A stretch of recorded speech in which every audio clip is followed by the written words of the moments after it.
Hello, welcome back to ജെല്ലൂസ് world. ഇന്ന് ചുമയും അതേപോലെ കഫക്കെട്ടുമൊക്കെ ഉള്ളവർക്ക് അത് മാറാനായിട്ട് കോഴിമുട്ട യൂസ് ചെയ്തിട്ടുള്ള ഒരു മരുന്നാണ് ചെയ്യാൻ പോകുന്നത്. കോഴിമുട്ടയാണെന്ന് പറഞ്ഞ് നിസ്സാരാക്കൊന്നും വേണ്ട, നല്ല ഇഫക്റ്റീവായിട്ടുള്ള ഒരു റെമഡി തന്നെയാണിത് കേട്ടോ. അപ്പോൾ വീഡിയോക്ക് പോകുന്നതിന് മുമ്പ് ചാനൽ ആദ്യമായിട്ട് കാണുന്നവരാണെന്നുണ്ടെങ്കിൽ ഒന്ന് സബ്സ്ക്രൈബ് ചെയ്തേക്കൂട്ടോ. കൂടെ അതിന് തൊട്ടപ്പുറത്തുള്ള ബെല്ലൈക്കൺ ക്ലിക്ക് ചെയ്ത് ആൾ കൂടി ഒന്ന് പ്രസ് ചെയ്തേക്കണേ. അപ്പോൾ നമുക്ക് വീഡിയോക്ക് പോകാമല്ലേ. അതിനായിട്ട് ഞാനിവിടെ ഒരു 3 കോഴിമുട്ട എടുത്തു വെച്ചിട്ടുണ്ട്. കോഴിമുട്ട എടുക്കുമ്പോൾ നാടൻ മുട്ടയോ അല്ലെങ്കിൽ കരിങ്കോഴിയുടെ മുട്ടയോ ഒക്കെ എടുക്കണം. നമ്മൾ കടയിൽ നിന്ന് വാങ്ങിക്കുന്ന മുട്ട അത്ര തന്നെ ഇഫക്റ്റീവ് അല്ല. നാടൻ മുട്ടയിലും കരിങ്കോഴി മുട്ടയിലൊക്കെ നമ്മുടെ ഹെൽത്തിനായിട്ടുള്ള ഒരുപാട് ഗുണങ്ങളുണ്ട്.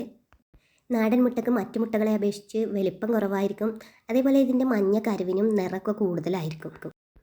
അപ്പോൾ ഈ മുട്ട ഞാനൊരു ബൗളിലേക്ക് പൊട്ടിച്ചൊഴിക്കുകയാണ്.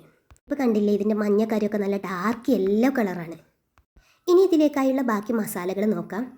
അതിനായിട്ട് ഞാൻ ഇതേപോലെ ചെറിയ ഒരു കല്ലെടുത്ത് വെച്ചിട്ടുണ്ട്. അതിലേക്ക് ഒരു 1.5 ടീസ്പൂൺ നാടൻ കുരുമുളക് ഇട്ട് കൊടുക്കുകയാണ്.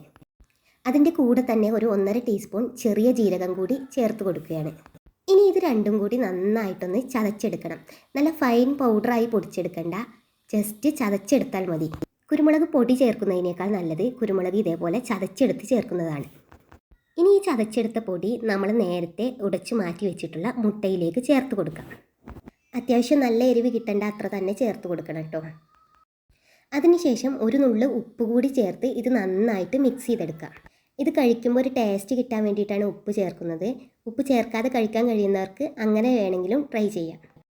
അതിനുശേഷം ഇതെല്ലാം കൂടി നന്നായിട്ടൊന്ന് മിക്സ് ചെയ്തെടുക്കാം. നമ്മൾ ചേർത്ത മസാലകളെല്ലാം മുട്ടയുമായിട്ട് നന്നായിട്ട് മിക്സ് ആകുന്നത് വരെ ഇളക്കി കൊടുക്കണം.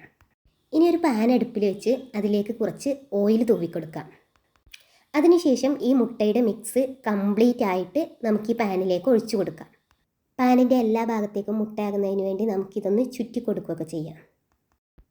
ഇനി ഈ എഗ്ഗ് കംപ്ലീറ്റ് ആയിട്ട് കുക്കാകുന്നതിന് മുമ്പേ തന്നെ നമുക്കിത് തിരിച്ചിട്ട് കൊടുക്കണം. ഈ എഗ്ഗ് ഹാഫ് വേവിൽ കഴിക്കുന്നതാണ് എപ്പോഴും നല്ലത്. തിരിച്ചിട്ട് കൊടുത്താൽ ഉടൻ തന്നെ ഫ്ലെയിം ഓഫ് ചെയ്യാം. അതിനുശേഷം ഇതൊരു പ്ലേറ്റിലേക്ക് മാറ്റി ചൂടോടെ തന്നെ നമുക്ക് കഴിക്കാം.